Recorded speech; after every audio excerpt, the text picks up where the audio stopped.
Do you think it's possible to fix your vision naturally, even if you're getting older or no matter what's going on with your eyesight? Well, my guest today helps people do just that.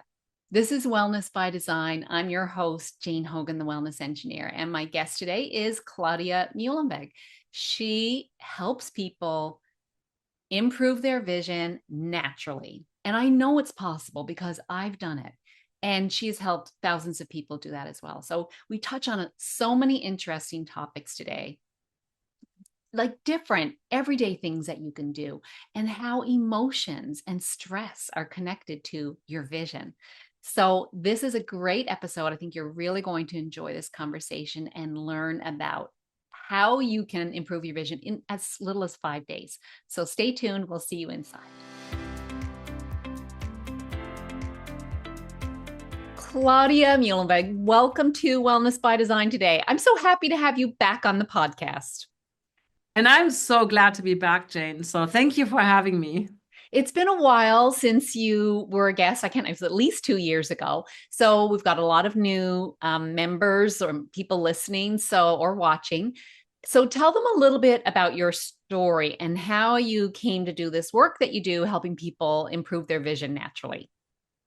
Yeah, so I got my first pair of glasses at the age of 3, right? And I'm born in the 60s. So when I first got to school at age 6, there was one other boy in class that had glasses, right? But you see me in my first day of school, my father actually took the picture, like so scared and I was teased and bullied because again, in the 60s, kids didn't wear glasses. And the other boy was like the professor, like he knew the answer to everything. And I was very shy. Long story short, so I hated the glasses. I stepped on them, they broke. I just was totally miserable.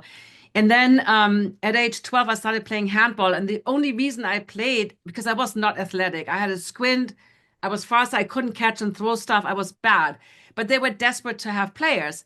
And the coach said, you can't wear your glasses. So for 3 years, I played in lots of time outside, playing ball, catching, throwing, peripheral vision, moving around, sunlight.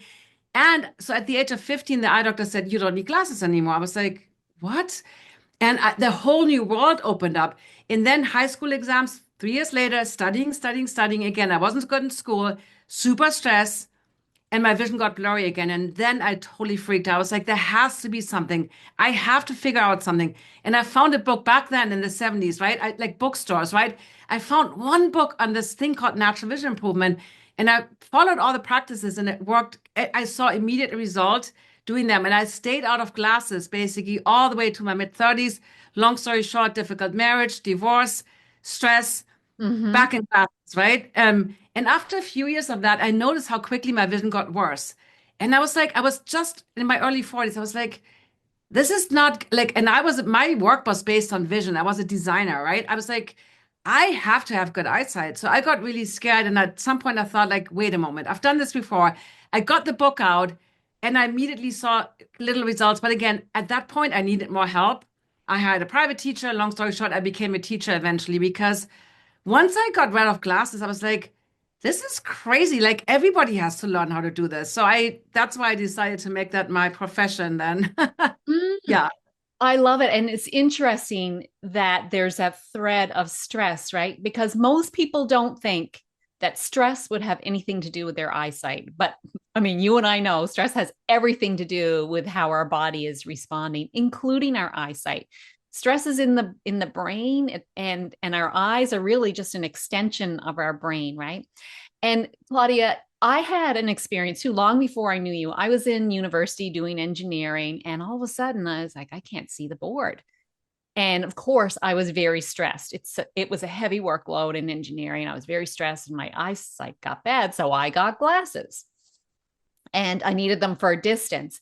And and then I eventually got contacts, and I wore those for a number of years. And then, I mean, I don't know, probably 15, 20 years, something like that. And then I got an eye infection and I couldn't wear my contacts for a while. And so I just stopped wearing them and my vision was a little bit blurry, and I was teaching engineering at a college then. And I was like, I can't quite see the students' faces in the back of the room really clearly, but it's okay. And actually, my eyes started to get better. And then when I went back to the optometrist, he was like, your vision has improved. And so I didn't go back to wearing distance glasses. Now, starting a business, being an entrepreneur, I started, of course, it's stressful, right? And I started now wearing glasses for near vision. And I know about you and I know about your program and I know that it works.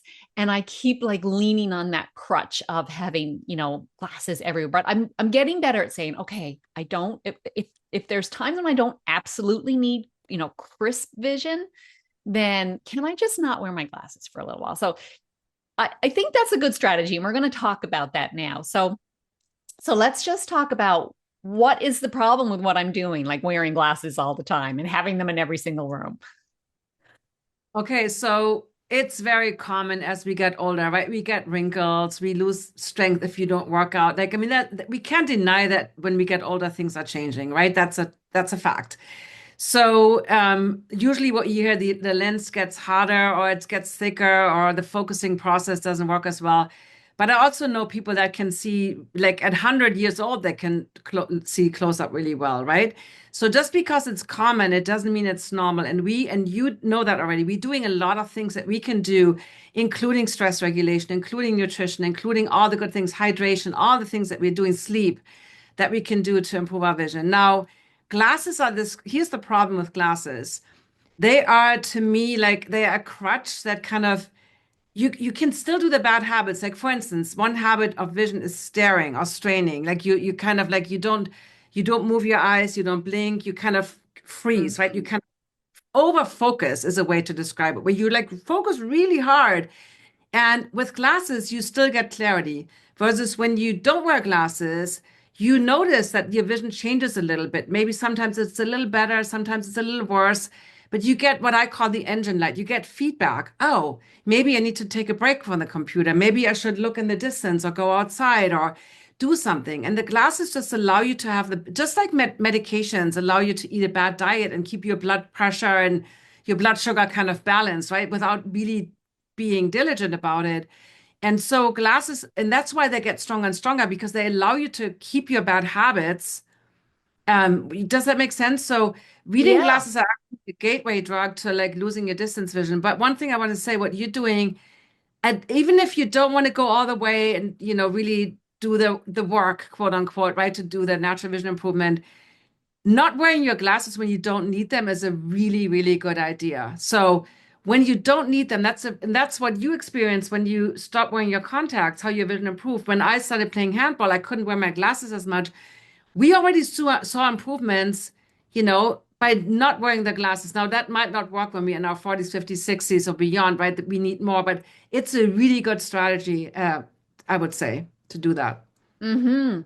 And, it's very similar. So, a lot of the audience has chronic pain. And I talk a lot about how, pain is feedback, right? And if we just hide it, we're losing that feedback. So, it's exactly the same with wearing glasses as, that's how we hide it, right? The problem. So, if we wear them all the time, we don't get that feedback, which is so critical.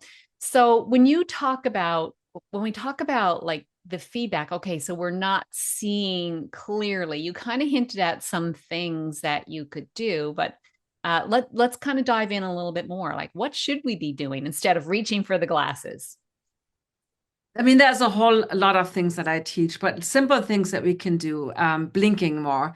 So blinking is lubricating the eyes. It prevents that kind of that hard stare, that efforting. So every time we blink, we get softer. We soften up. The eye softens up, and also it actually slows down time. The perception of which it slows down time in real life, but it just slows down the perception of time so that and it lubricates the eyes because dry eye is a big problem as we get older or if we work a lot on screens. So blinking, resting, just closing the eyes more, right? I'm sitting right now in a chair. I'm not standing or running around all day. Resting the eyes more. You can just close your eyes or you can do something called palming, where you cup your hands and you cover your closed eyes with your cupped hands. Mm-hmm. Your forefingers can cross over the forehead so that you can breathe. And then ideally you have your elbows supported so that you can really Relax, take a few deep breaths, relax your jaw and your shoulders. Take that little mini time out from having to see stuff all the time, right?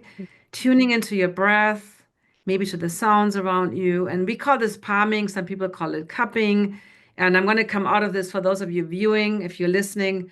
When you want to come out of it, you slowly move your hands away. You keep your eyes closed, so don't rip your eyes open. And when you're ready to come back, you just blink, 5 quick blinks, 5 gentle squeezes, and pretty much everybody notices that the eyes are a little bit more lubricated, a little bit more relaxed. So that's a strategy you can do.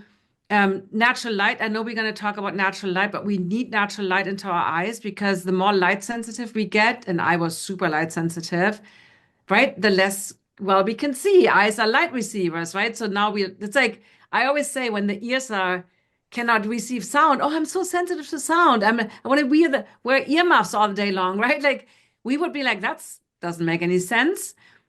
So those are a couple of things I would say, and then also like check in with yourself because I'm talking specifically, you mentioned nearsightedness in the beginning when you were younger, which is where you don't see the distance so much. Most people that get older struggle with what we call presbyopia. It's more that old age side where you can't really see things close up. Are you also a person who doesn't really want to deal with details anymore? Do you want to kind of push things away? Are you angry at things? Are you like, because we also have to allow to let things be close to us. Yeah. Right. And sometimes what I found helpful for those, and I was always farsighted, even as a kid, right? For me, the close up was always a challenge. But actually doing things close up, maybe things that we used to love as kids, like coloring or, like any kind of activity where there's not productivity or you have to read a book and learn about it. Maybe just some fun stuff that you can do where you can relax. Because if we always avoid close up, right? How can the lens be getting that? I don't like the word workout, but workout. I mean, how can the lens, which is actually the lens of the eye is engaged when we look up close. So the ciliary muscle tightens. It's like think of your biceps flexing, right? Right. That's what when we look up close, when we look in the distance, that all the muscles in the eyes are relaxed. So we have to also practice some close-up viewing, right? We can't just be like, I don't want to do that, or I want to always put the glasses on. So, and obviously there's specific, I don't like the word exercises either, but let's call them exercises. There's specific things we definitely want to practice Or to or learn how to close up, right? In a relaxed way without that right. efforting. Or giving your eyes the opportunity, right? The opportunity to have that experience. Because if we never give, it's kind of like, as you said, like flex, if we want to strengthen a muscle, we have to give it the opportunity to be used, right? If we don't give it the opportunity to Exactly. be used, it's just going to waste away. But you brought up something really interesting there, Claudia. You talked about kind of leading into the emotions, like what is it we don't want to see up close? And I remember, gosh, probably 30 years ago or more, reading, and I still have the book, Louise Hay, You Can Heal Your Life. And in there, she talked about problem with vision, and how it's like not wanting to see something. And that kind of blew my mind, especially in children. Like often, I think she said something like, well, with children, when they get glasses, it's like something they don't want to see. I mean, what do you think about that? The emotional connection with eyesight? I think it's huge, and I absolutely love Louise Hay, and I often use her work as well. And so emotions are a huge factor in vision. And to backtrack a little bit, when I work with my clients, right, and obviously let's roughly separate. There's so-called refractive errors, which is related to how the light gets refracted. You, as an engineer, but know what that means. How the cornea and the lens refract the light so that it gets projected onto a single point on the retina, right? And refractive errors are what we call nearsightedness or myopia, farsightedness. It's called hyperopia or presbyopia, that old age form, or astigmatism, which is also very common. And astigmatism can often show up in both nearsighted or farsighted people, right? So when I ask, especially my nearsighted folks, when I usually ask them, like, when did you get your first pair of glasses? You talked about, I think you were in college, right? Yeah. And then I asked them also, like, well, what happened like a year or two before you got your glasses, or you didn't see the blackboard? So there's also something called college myopia. There's this kind of factor of studying a lot at the near point. You're always at the near point. But it's not just the near point because our eyes can handle that. It's also the stress of exams, performing, learning. Like, so there's a lot of pressure on you. But when Hmm. you like, especially when children get glasses, you know, so what we found is that a lot of times it's actually not really nearsightedness, it's more pseudomyopia because there is some kind of thing that scares the child. So with nearsightedness, there is a lot of times fear. So Hmm. maybe they saw something, we talk about trauma or adverse childhood events that really stress them out. And it's easier for the nervous system always wants us to feel like it wants to protect us. Yeah. So now it's like it's better not to see those things and better to blur it out a little bit so that you Hmm. can feel safe in your little bubble, right? So nearsightedness has more that component of fear, anxiety. You worry a lot about the past and things that happened. And farsighted folks like me, and I can so relate to this, we are more like pushing things away. Don't get close to me, but that's more anger. There's also like on the positive side, there's more that we care about everybody else. I remember when we went through a divorce and I had ended up with single custody, and the child psychologist asked me, we talk about the kids and how they're doing. And she asked me, how are you doing? I'm like, oh, I'm okay. Because as a farsighted person, we don't deal with our emotions. We are always out there helping everybody else. And a nearsighted person is sometimes the other way, where they're very in tune with their own world and their own emotions, but they don't care so much. They don't really connect some. There's more anxiety about other people, right? Versus like really feeling I need to be out there and help them. So, and astigmatism, to come to that one, which I also had quite strong in my right eye. Astigmatism, according to Louise Hay, so she talked about kind of confusion, a fear of seeing the self. Martin Brofman, who did a lot of, he was a vision educator. He also beat his own cancer. He passed away, but he wrote a great book on vision improvement. And he talked a lot about how astigmatism is this kind of confusion, like as if you had to play a role in your life, and who didn't, right? To get accepted, so that we can't really be our true selves. So we have to play this role. So there is, and maybe, not feeling like if you're really yourself, you don't get accepted. So there's a little bit. Astigmatism also has this component of indecisiveness. Oh my God, here could never decide. So if you always ask somebody else, like, what should I do? What should I do? That is a mental and emotional connection to astigmatism. And there's more to astigmatism than there's also physical, physiological stuff. But I find that really interesting. Me So too. yeah, Fascinating. yeah. Yeah, Anyway, yeah. and it makes total sense when you kind of like pull right out and kind of get that 30,000 foot view of what's going on here, something up close I don't want to see, or something far away I don't want to see. And I mean, to the people listening and watching and thinking, that sounds a little weird. It's true that our nervous system is constantly trying to protect us. And it doesn't even have to be like something major. It could be something really minor. It doesn't matter. It's not the actual event. Like Dr. Amy Apigian says, it's not stress isn't the event, it's your nervous system's response to the event. So Exactly. if it was just the event, the same people experiencing the same event would have the same result. It's not that, right? It's our response to it. And there's so many factors that come into that. How supported do we feel? Do we have people we can talk to? Do we, all of that, right? So there's so many things that come into play. So are there any emotional connections? I'm just curious about this. As we get older and we tend to, I know you said it's not really farsightedness. It's, you used another word, which I can't remember. Like when are there Presbyopia. emotional Presbyopia is the word. It's the old myopia? age. Okay, so with myopia, are there emotional connections with that too, or is it, aging? So, yeah, so when we get older, like I said, things are changing, right? I mean, people experience more floaters, which is the little debris from that gel that holds our eyeball together. It's like think of Jello, right? And it gets more liquid sometimes little pieces break off, right? So people experience what's called vitreous detachment, where the vitreous pulls away from the back of the eye, or floaters.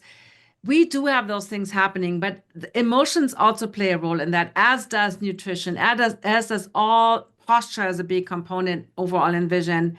So presbyopia, like I said, is common, but it doesn't mean that everybody has to get it. And you can do things. In fact, a couple of things I want to point out. So they did studies with third world countries, and then the studies they were used India, Africa, I don't know exactly which countries in Africa, and Brazil, and they looked at the third world versus the developed world, and the developed world had like 80% of this presbyopia, this kind of problem reading up close, and in the third world areas of those countries, they had like 60% or less, right? Where people are much more like moving peripheral vision.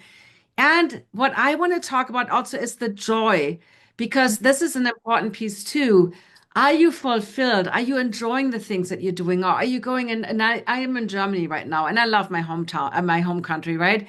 But there's more of a sense of like, gosh, it's Monday, God, I have to go to work, and it's Mm, dry weather, and everybody's just like, ugh, so are we excited about getting up? In Japan, they call it ikigai, that sense of purpose, yeah, that sense of like, you and I switched careers because we got to a point where we didn't feel fulfilled. And you were probably really good at what you did, and I was really good at what I did, but we didn't feel excited or joyful anymore. yeah, So all those things come into play. And one thing I want to say about Louise Hay, also about, cataract is a normal thing, not normal, common thing that people experience. The eye doctors always say, oh, you're 65, whatever, cataracts are just normal. Louise Hay said about this, there's a dark future, a lack of joy. And I think that happens so often. The kids are out of the house, we are in retirement, and now what? Right? right. So I think having that sense of purpose is so important to yeah, actually even want to make any changes to our health, right? Because otherwise, who cares? I just take the pill or put the glasses on, right? Yeah. Oh, so good. And something else I was thinking about as you were talking about those studies in these other third world countries, those people are probably also outdoors more, right? Getting exposed to more natural light. So let's talk about natural light exposure. And you mentioned it a little bit earlier, but let's kind of dive into that topic a little bit more now. Yeah, I'm sure you have the same belief. So I think the funny thing is to me, so many times, some of the stuff the science is like, this is the latest, hack, whatever you need to do. It's like ancient traditions, right? That have been used for thousands of years in, China and India and, yoga, all those things. And one thing that was always very important in vision, as I talked about, eyes are light receivers. So we need to get natural light into our eyes. And we now know through the skin, how the whole, like, light is like, I had an optometrist on my podcast the other day, and she talked about how plants use photosynthesis, right? To like, we have a similar system. Light is like the foundation for everything that we even exist, right? So now we are saying that our eyes are super light, like we have to protect them from the sun. It's bad and it's dangerous. So, first of all, sunglasses only existed about 100 years ago. And I want to say, before I get into why I think sunglasses are not good, I also want to say there is extreme conditions. You live in Newfoundland. When we have a lot of snow, bright sunshine, there is a level of brightness that is too much where sunglasses are important. Or if you take any drugs or anything that keeps your pupils enlarged, if you go to the eye doctor, you get the atropine drops because we have built-in sunglasses called the pupils. When it's very bright, they get very small. When it's dark, they open up. Now, if that is for some reason not working, maybe you have some problem, some eye disease or whatever, right? Yes, sunglasses are very important for certain people, absolutely important. But for most of us, barring any extreme conditions or super extreme brightness levels, right? Our eyes are light receivers. Like I said earlier, the ears are sound receivers. We need to get light into the eyes, and not just for eye health, for our hormonal health, for our circadian clock, for everything. We need that. Now, when it comes to light, I was super light sensitive. And when we have so-called refractive errors, remember, nearsighted, farsighted astigmatism, there is a higher factor of light sensitivity. But without reducing light sensitivity, you can't really improve your refractive error. In other words, you have to do both. And I give an example. My right eye was always the one that was had all the most of the trouble. And it was very astigmatic. And I could tell when I covered my right eye, my left eye, sorry, my right eye was way more light sensitive than if I just covered my right eye, and my left eye was like fine, right? So I learned all these things about my eyes. I slowly started weaning myself out of sunglasses. I wore a hat or a cap instead. A lot of times if we just put our flat hand on our eyebrow level, right? A lot of times that's all we need because it's the angle of the sun or too much brightness around us. And you know what happened, Jane? I had so much trouble with night vision and especially driving at night. And I hear that a lot from my clients because the oncoming headlights, right? They were so bright. Because here's the problem when you wear sunglasses, your pupils also, right? They don't react. They're always kind of a little bit enlarged.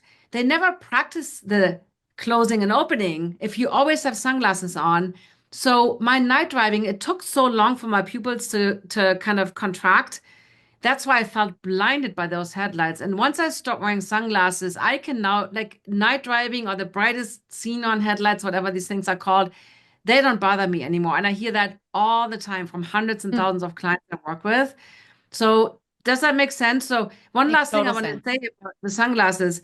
The other reason is now that the brain calibrates how much melanin to secrete, the tanning.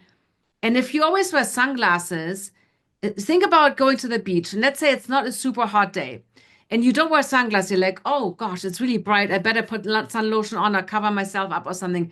But now you wear the sunglasses and you're like, oh, it's a nice breeze. It's not really that hot. So the risk of sunburn and cancer is actually bigger because the brain doesn't think it's bright. So it doesn't secrete as much melanin and you have you don't feel that hot and you know what I mean? You don't. Hmm. So yeah, there's so many reasons that I don't wear sunglasses anymore, and I always wear a cap or a hat instead. And again, please, extreme conditions, trust, ask your Right. eye doctor any questions. I really want to make sure. Yeah. Yeah. Yeah. We don't want to say never wear them. Yeah, yeah, Um, exactly. Yeah. And then there's the other thing too that, of course, when you get natural sunlight, especially in the morning, lots of research is showing now, it helps set your circadian rhythms, and then you'll get the melatonin and everything that you need. It regulates the melatonin and cortisol cycle, so then you sleep better. And sleeping better is also good for your body and to help it Right. heal in your eyes as Yes. well. So there's so many parts that come into this. So, Claudia, people hearing this might think, oh, that's a lot to think about. And in order to like try it out, you've got this event, a 5-day event coming up where people can have your guidance to really just try this out for yourself. Try it out, notice how your vision can change in just five days, right? Yeah, so basically I always say this because people tell me, "Oh, my eye doctor says this doesn't work." And so I always say this, don't believe me. Don't believe your eye doctor, see for yourself. And so I have a 5-day training called See Better in Just 5 Days. And we've designed it in a way to give you quick wins because the things I teach are not hours and hours of eye exercises at all. So it's little things that you can do that you learn in these 5 days that you can do that don't, the first day, it's actually 10 seconds. What we teach you is 10 seconds. So what you learn in these 5 days is going to show you that this is possible. And it gives you tools that you can use throughout your day. It's not like anything that takes up any extra time. So, Mhm. yeah, I would love for anybody, and I do it completely for free because I really want as many people as possible to learn about this and to see for themselves that they can improve their vision. And it's not a lot of hard work. I love it. And actually, I'm going to join because I don't want to be relying on glasses all the time and unlike being out going, I don't have my glasses. So I'm going to join. I'm really excited. I think it's just so fabulous and generous of you to offer this for free. It doesn't even cost anyone anything. So what are the dates, Claudia? So basically, we're starting on January 13th. That's a Monday. And the way we designed it, actually, there's little pre-recorded videos. Most of them are 2 or 3 minutes, super short. So we release them like because I live in Los Angeles, right? Pacific time. So we release them that if you live in Europe or somewhere way ahead of Pacific time zone, you get them basically Monday morning, you get the little training videos. And so every day you get a little video and a little exercise or technique. And then every day, this is the most important part. Every day we go live at noon Pacific, 3 p.m. Eastern, where I do coaching. So people show up. We also repeat the little exercise just in case you didn't watch the training. And we have prizes. And so that is at noon Pacific. So it's January 13th. It starts on Monday. It ends on Friday, January 17th. So love to join. Sometimes people just join for a couple of days. They can't make the whole daily, live coaching. But it's so amazing because I answer all your questions and you can win prizes. So yeah, it's a fun thing to do.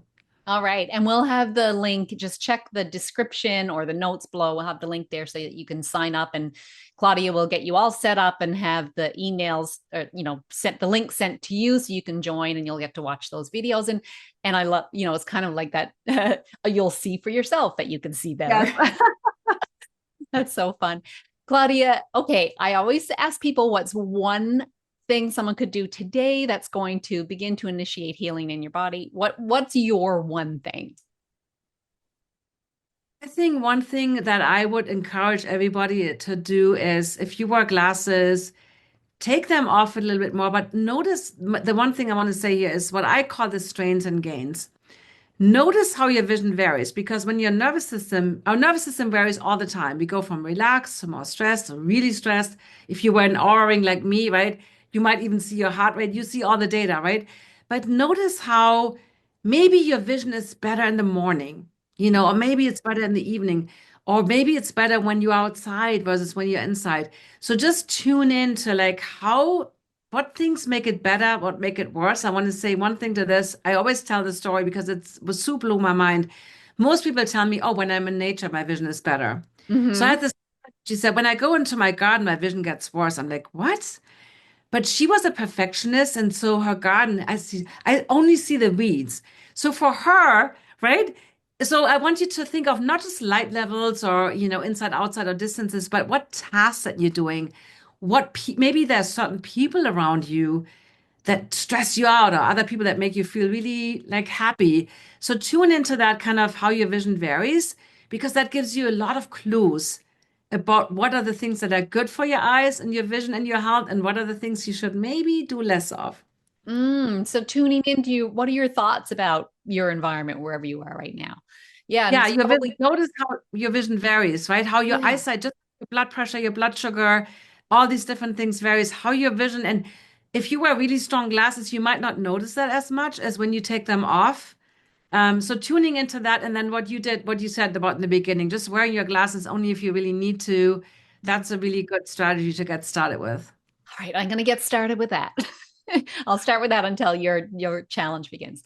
So Claudia, thank you so much. Now your website, or what's the best place for people to find you? Is it your website? Yeah, my website is naturallyclearvision.com, and you can also find me on Instagram and YouTube. That's where I'm most active at. I'm known as the Holistic Vision Coach. So the handle is Holistic Vision Coach on Instagram and YouTube. You will find me there. Okay. All right. Fabulous. Claudia, thank you so much for being a guest on Wellness by Design today. And to everyone watching and listening, sign up. And if you know someone, you probably do, right? We all know people that are vision challenged, we'll call it. Let's share this with them so that they get the opportunity to improve their vision, see how they can see more clearly in just a few days. So thanks for this great work that you're doing, Claudia, and being here today. Thank you so much for having me. All right, we'll see you again soon. Bye for now.